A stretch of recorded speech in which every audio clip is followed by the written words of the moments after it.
Reading with your kids. Hey, so great to see you. Come on in. Hi, my name is Jed Lee, and this is the Reading with Your Kids podcast. We are so delighted that you are joining us today. Thank you so very, very much. We have two wonderful guests for you today, two educators. Our featured guest is the author of the Queen Vernita Series. Her name is Dr. Dawn Menge. And a little later on in the program, we'll be talking to Clayton Smeltzer. He is a high school educator, and he is also the author of a great book called His Story. Before we invite Dr. Dawn Menge in, I want to ask you, how's 2019 going for you? I know that we're into March and that a lot of people have already given up on their resolutions. Well, listen. The wonderful thing about resolutions is you don't have to start them on January 1st. I mean, you can, but if you have trouble with them and you kind of fall, you slip, you can always start them over again.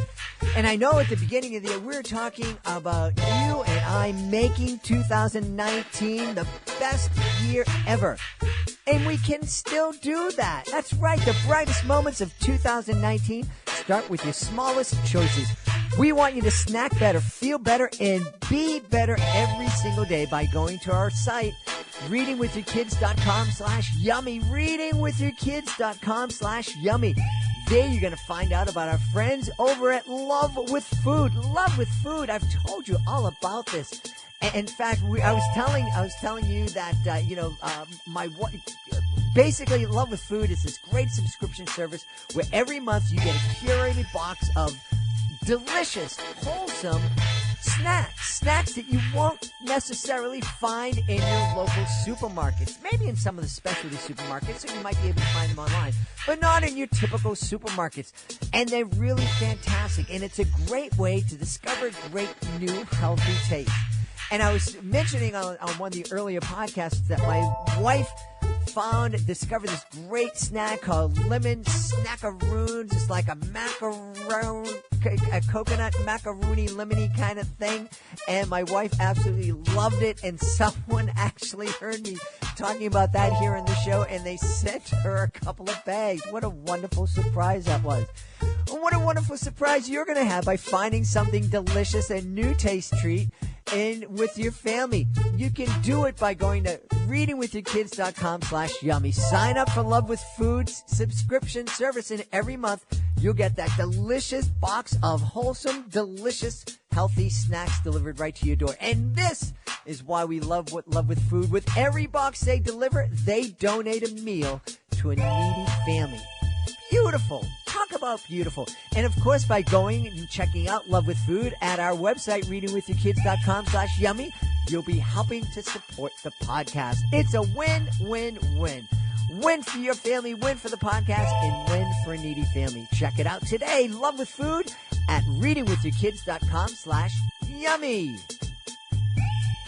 Joining us on the line right now from Southern California. She is the author of a great series of books based on a beautiful character called Queen Vernita. Please welcome to the show, Dr. Dawn Menge. Dr. Dawn, how are you? I'm great. Thank you. How are you? I'm pretty wonderful. Great to have you here. And I am excited to learn about Queen Vernita. Tell us a little bit about the series. And also, you were telling me before the show you wrote them for different age groups, and I'd be curious as to why you made that decision too. Well, I began writing how to write a math book during my credentialing class, so that's where Queen Vernita started, and I decided to just try and publish it. And Queen Vernita's, the original Queen Vernita's Visitors, is based on the basic math skills. Days of the week, months of the years, and seasons, and it's pre-K to first grade.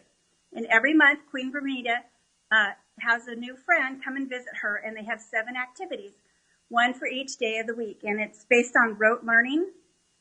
And after I published the book, which I thought would be the only thing I was doing, I suddenly was getting interviews, and I immediately won first place in the Evie Awards. And people started asking me what my next book was going to be on, and I said, I don't know what book. I love to travel, and so I began writing on traveling. So Queen Vernita travels around her kingdom and learns about the different areas that she has. So as we started traveling around, the material started to get more advanced and a lot more text. So it goes all the way up to 5th and 6th grade. So this is really neat. And I didn't mention early on, Dr. Dawn has a doctorate in curriculum and instructional development. So this is right up your field.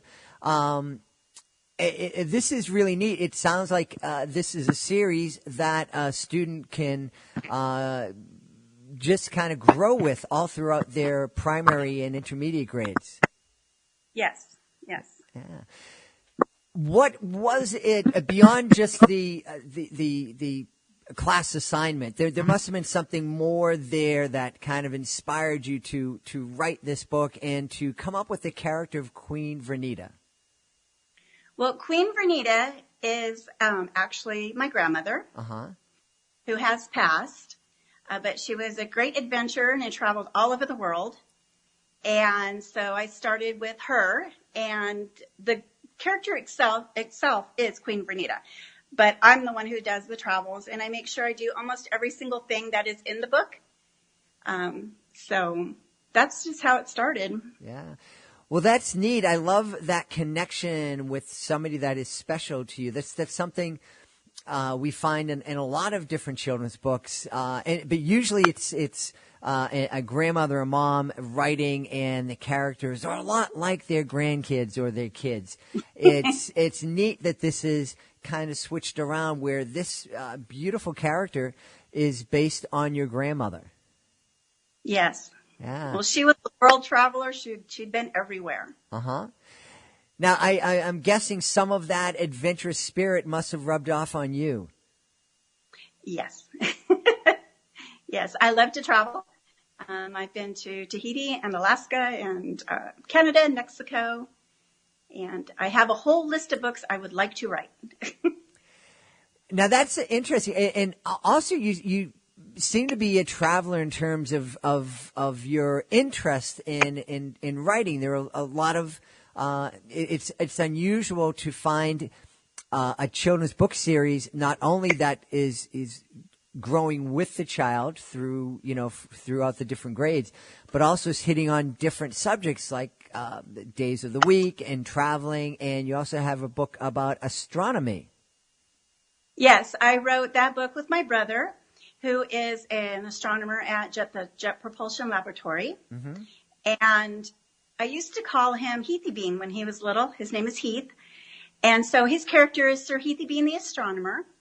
And he wears bunny ears and slippers. And he goes around and teaches the Queen and her friends all about astronomy. And each month is a new planet.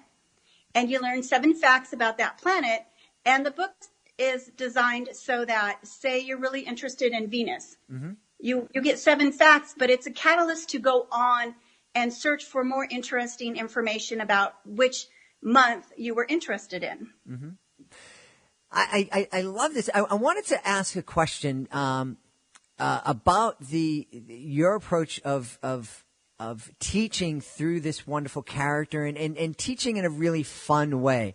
I was sharing with Dr. Dawn before the interview that I had worked with at a school for kids with severe developmental disabilities before I became long before I became a podcaster and before I became an educational magician. And one of the things that we did, we created this program that integrated kids with severe developmental disabilities into typical educational settings and recreation settings. And the goal was to help them develop friendships with quote-unquote typical kids. And part of the program called for us to create a video. And we decided to create a video for kids. And so we used my clown character, we used magic, and we created this really fun video. And one of the things it was very successful and received lots and lots of praise. But the thing that kind of sticks out most in my mind is that I went back to the school district that I grew up in, a very prestigious school district in Massachusetts, and I said, I'd love to come to your school and present this this video and talk about it with the kids. And the committee that reviewed things got back to me and they said, the message in the video is fantastic, and you get the message across perfectly. It's very understandable. But we're not going to have you come into our schools because it's simply just too much fun. We don't think that educational video should be so much fun. And that always baffled me. What do you think? It seems like you have a completely different perspective on that. Well, students learn better and they're more receptive of what you're teaching them if they're enjoying what they're doing. Mm-hmm. But I teach severely handicapped, and we turn in proposals for different kinds of things. And for 4 years, I grew up in the mountains, and we grew up snow skiing. So I wanted to allow my students to have that experience, the same one that I had. Mm-hmm. So I turned in some proposals to take my students snow skiing with the adaptive skiing, and I wrote fun in it. And I had to take it out. But I still got the proposal, and my students learned to ski for 4 years, and they had a wonderful time. That's yeah. The reason I brought it up is because I think part of the problem, one of the things I hope to get across to parents is just to remind them of the fact that they are their child's first and most important teacher. Yes. Now, some would argue that, well, what if they're not a good role model? Well, then they're teaching a bad lesson, but they're still the most important teacher. And also, I want parents to understand that kids learn differently. Obviously, the kids you're working with learn differently than kids in a typical public school. But even within that typical public school, kids have different learning styles. And I think it's up to us to help our kids' teachers and advocate for our kids. If our kids learn in a different way, to help the teachers understand that and to help them kind of chill out a bit and loosen up a bit and be willing to make some changes to fit the needs of the students. Well, right now there's a lot of pressure on the testing mm-hmm. and the standardized test scores, and they're putting a lot of pressure on the teachers. Mm-hmm. In California, that has seemed to, they've backed off a lot from that. I spent, probably 10 months. I went up to Sacramento every month and helped develop the alternate assessment test for our students, and it was very interesting. I wasn't aware how involved the teachers are in the process. Mm-hmm. And it was all done by the teachers and the testing service and the California Department of Education.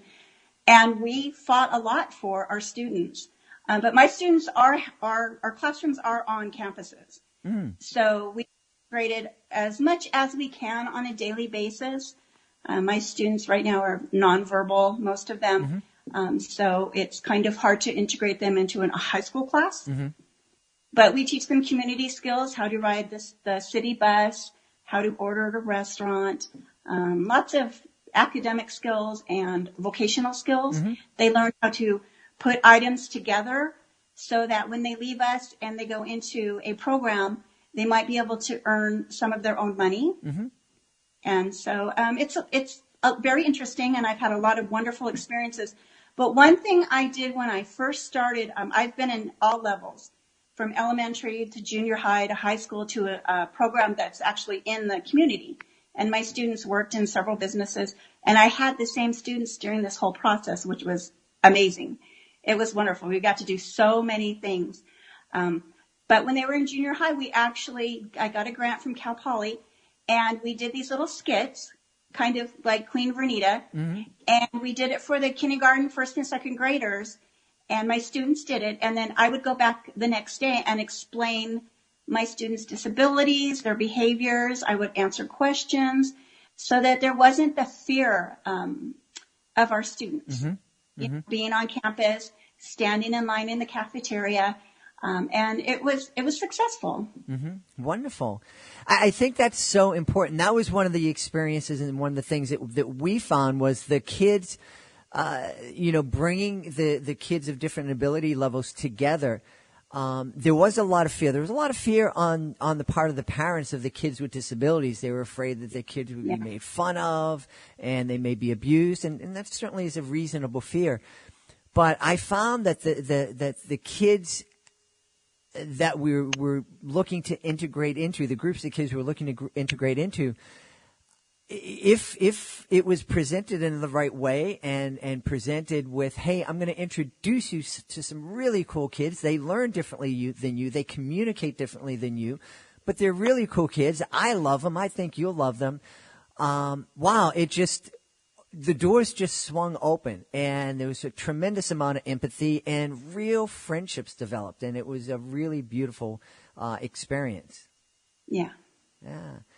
And one of the things I love about the Queen Vernita series is that it sounds like it's very experiential. It's like there's these great activities that parents and kids can do together. Yes, it encourages adventure and exploration and increases curiosity. Like in the Queen Vernita visits Gator Country, Queen Vernita's in the bayou and she's holding a baby alligator. It's just to go out there and swim with the dolphins and just explore, kayak to the glaciers.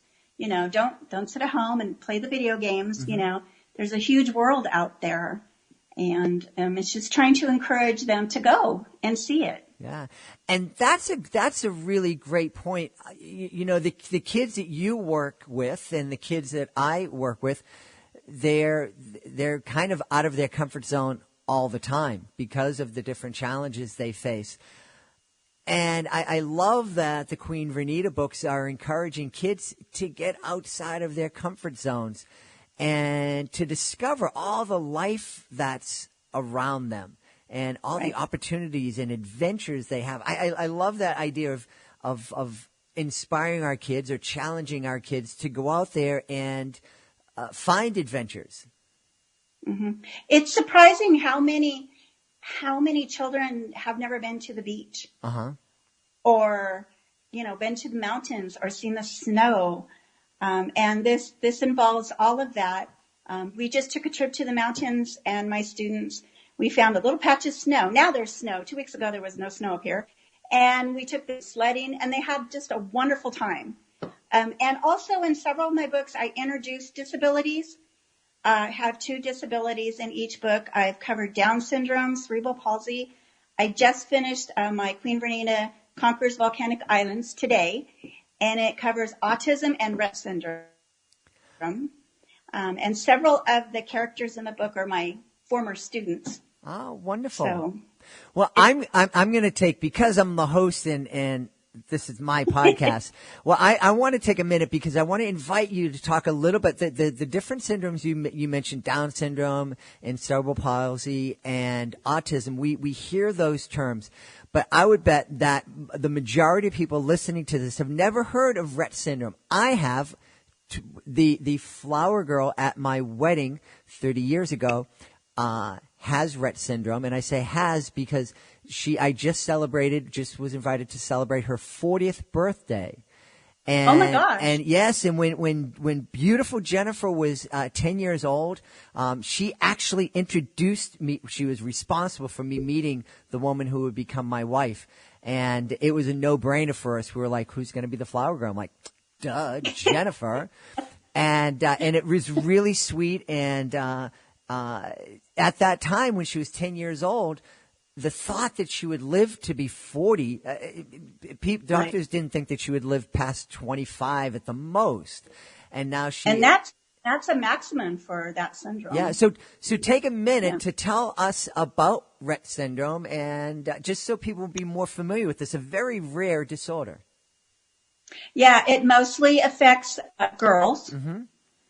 And I didn't bring my notes, but I think it's less than 100,000 per year are diagnosed in the United States, and it's a decrease in the muscular abilities, so they lose their ability to use their fingers and their hands and their legs, and their life expectancy is very low. Mm-hmm. Mm-hmm.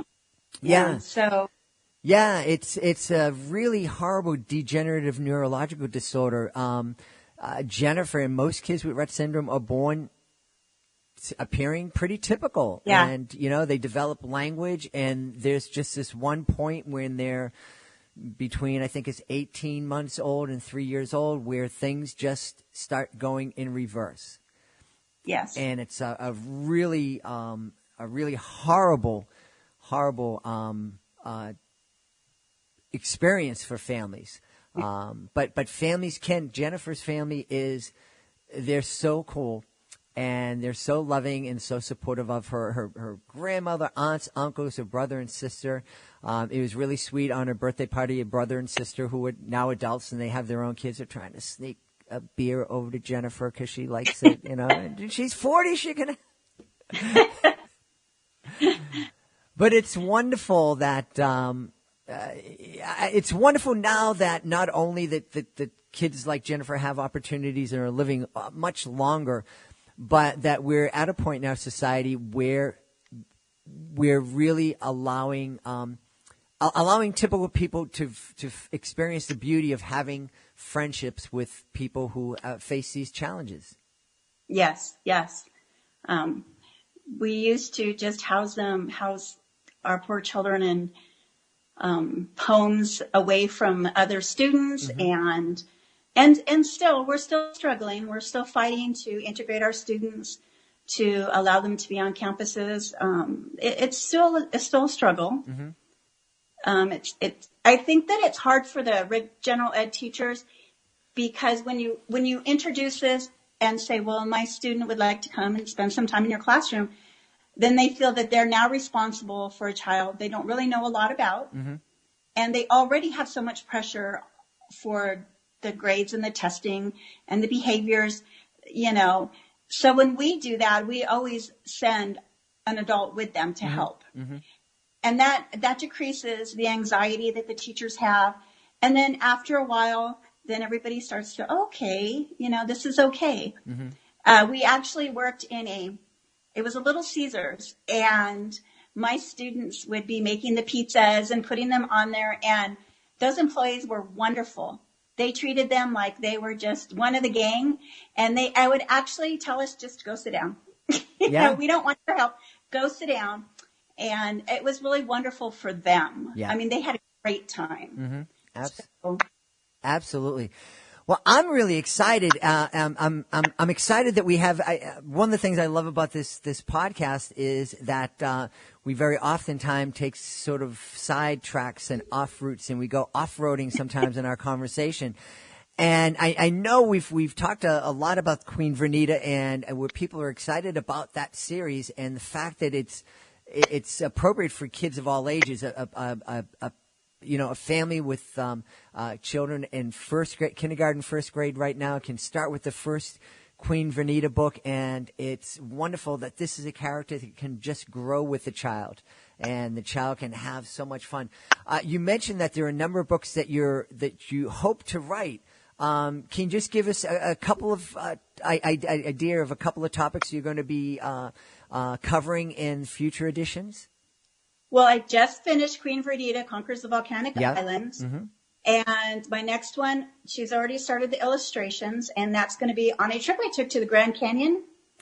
We rode the train and went around the Grand Canyon, and it was snowing. And then when we got back, we went on the Polar Express. So that's going to be the month of December. So she started the illustrations for that. I had lined up a few for Tahiti and Jamaica. And then I thought, I don't want to do just islands.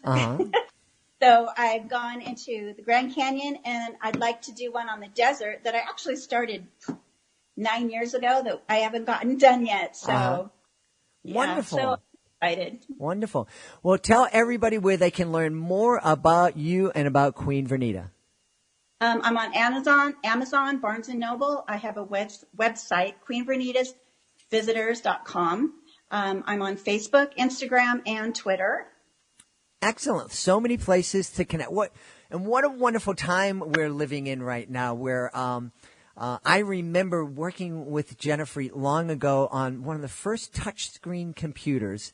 We had designed this little thing with like a little unicorn thing because she couldn't use her hands, but she could move her head. And so we had this like little unicorn on the top of her head that she could use to touch the screen on different places. And right now I have this touchscreen computer at home that I forget is touchscreen sometimes, and I go to clean something off the screen and it messes everything up.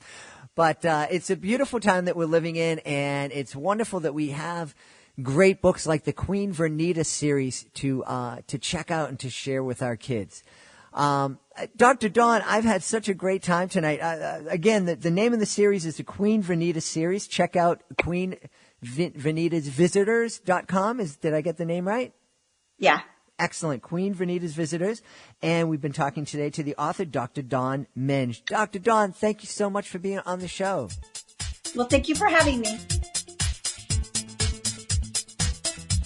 We are looking for a few great schools to host our all-new in-school experience, Reading with Your Kids Live. That's right, we're looking to celebrate our shared love of reading and learning with storytelling, magic, and lots of interactive fun. We may even feature some of the students in your community on a future episode of the podcast.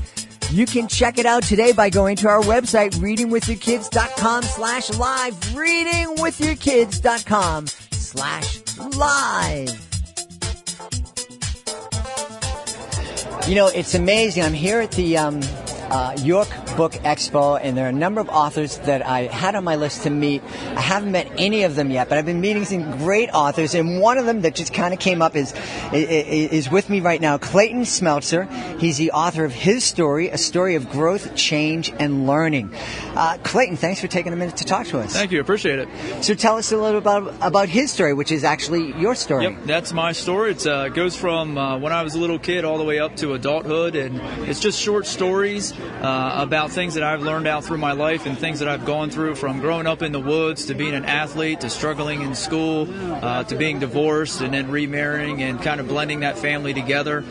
So it's just things I've learned and how I've been able to utilize and reflect on my life to love my story, own my story, and then live a life I want and deserve to live. That's something that a lot of people, not only kids, but a lot of people struggle with, that whole loving your story. Absolutely. What was the key? What was the magic wand that enabled you to do that? That's a great question. I think it's a lot of series of things as you go through and you finally get to the point in your life where I was kind of like, I didn't know really where I was going. After I injured myself playing college baseball and wasn't chasing that dream, I kind of got lost a little bit. And to really find out what am I about, I'm a teacher, I'm a baseball coach, and what was that really to do there? I teach math, but really I kind of honed in on I teach people to help love their story. That way they can go live a life they want and deserve. So the series of events, not one big event, that actually occurred me to really get a hold of my life and own me, own the choices I've made, so I can live the life that I want and deserve to live, because I only got one to live, so I might as well make it count. Absolutely. Now, one of the things you were mentioning before we started was that you were challenged with dyslexia in school. Correct. What is that? For folks who don't have kids who are struggling with dyslexia, or even a parent, what's that kind of like? What does the world look like for someone with that challenge? Well, I remember one of the stories I write in the book is about sitting in third grade, or actually an article I wrote was about sitting in third grade class, and everybody else was telling about the story and retelling what they read, and I'm sitting there going, I have no idea. This is not the story I was reading. Also, with that same story is when you're getting called on in class and I have to read, I'm the slowest reader, and it's kind of embarrassing to do that, and I just dreaded that happening. But for me, I was reading about half of what everybody else was reading, so I kind of sat back and in 7th and 8th grade, I shouldn't be telling you this, but in 7th and 8th grade, I got really good at looking like I was reading, but I was sleeping. I was totally out. But I then, once I found out in 9th grade I had dyslexia and how that occurred, it then became a challenge to me to overcome that learning disability so I can actually comprehend and read. And today I've taken my dyslexia, I've written, I'm an author of a book, I read every single day, so I don't allow it to hinder me, I allow it to make me better, and I can read, I can write, I can do those things. It just might be a little bit, I might need to put a little bit more extra work into it, but I can do it and be successful with it. You know, one of the things I've heard some parents say is, I don't want to label my kid. We certainly don't want to label kids, but it seems in your case, in your life, once you knew what this challenge was, and once I guess you kind of realized, well, it's not me, it's this thing inside me, and it's something that I can battle against. It's that competitive nature that made you a great baseball player. Absolutely. I think my big thing is loving your story, and once you start owning who you really are, you can actually, if it's a challenge for you or adversity for you, just like dyslexia, you can then own it and do something about it. But until you actually realize, hey, this is me, I own it, I have dyslexia, I struggle with this, it doesn't mean I can't be successful. It's not a negative, it's actually a positive because it makes me work harder and teaches me that, hey, hard work earns good things. Awesome.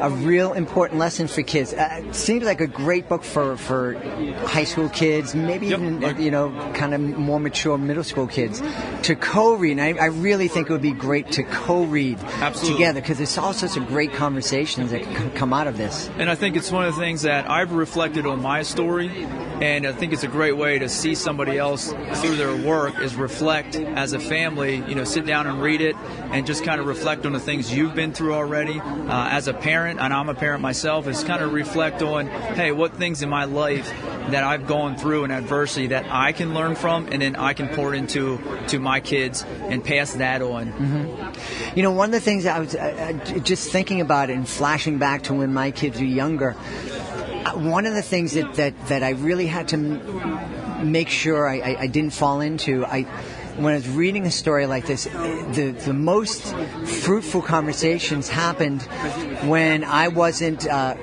reading a book like his story and then trying to project, oh, you should think this way. It's like, how did this book share with my kids how the book affected me? Correct, yeah, absolutely. And that kind of opens up, because it's going to affect all of us differently. Absolutely. And I think that might make a young person feel a little bit more comfortable to kind of really look at themselves and think, what is this teaching me? Absolutely. Every story you read and every person you talk to is another story, and what can we learn from it? Awesome. Well, where can we find his story? His story you can find on Amazon, searching the title, or Clayton Smeltzer. It's on hard or soft copy, and it's also on an ebook for you. Excellent. Clayton, thanks very much. Thank you. I appreciate it.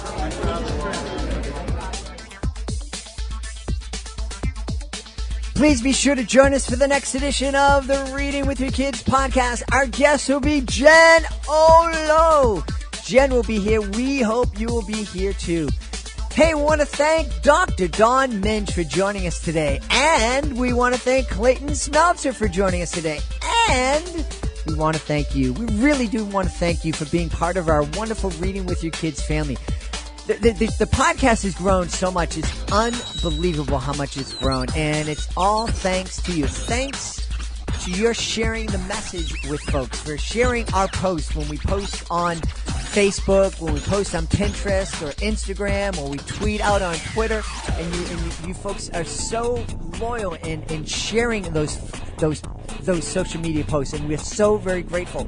We're so thankful for the reviews that we receive. We're very, very happy every time somebody posts a review. And if you haven't done so already, please do. Apple Podcasts is a great place to do that.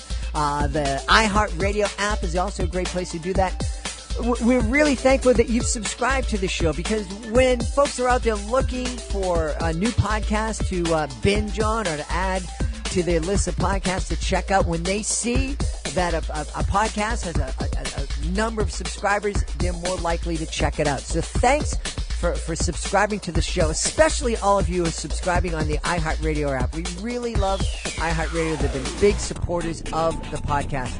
And of course, most of all, we want to thank you so very, very much for truly making the world a better place, and you do that every time you read with your kids. I'll be looking for you in the next episode of the Reading with Your Kids podcast.